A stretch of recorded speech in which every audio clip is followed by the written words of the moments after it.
A declassified British document quotes a former Japanese prime minister as saying Japan and China agreed to maintain the status quo over the Diaoyu Islands in the East China Sea. And that document recorded a meeting held between late Japanese Prime Minister Zenko Suzuki and his British counterpart Margaret Thatcher in Tokyo in 1982. Now Wang Tongxuan has more details.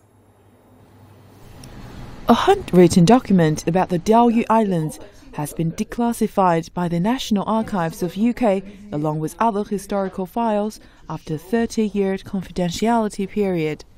The document prepared by Thatcher's private secretary showed that Japanese Prime Minister Zenko Suzuki briefed Thatcher on the Diaoyu Islands issue on September 20, 1982.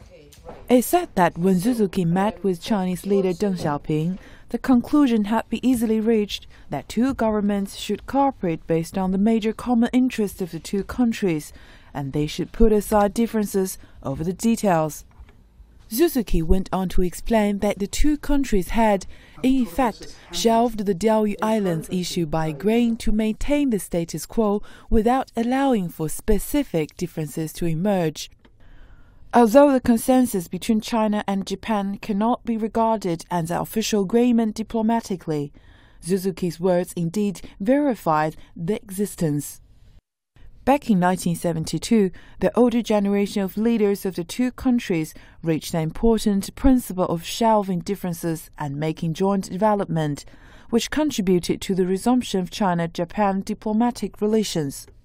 But in the 1980s, the Japanese government started to back away from the consensus. And in the early 90s, the Japanese government sped up construction of its basic law of the ocean to seize more maritime rights and attempt to deny the existence of the consensus.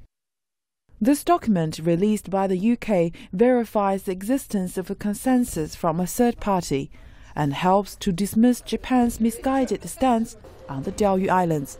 王同轩 CCTV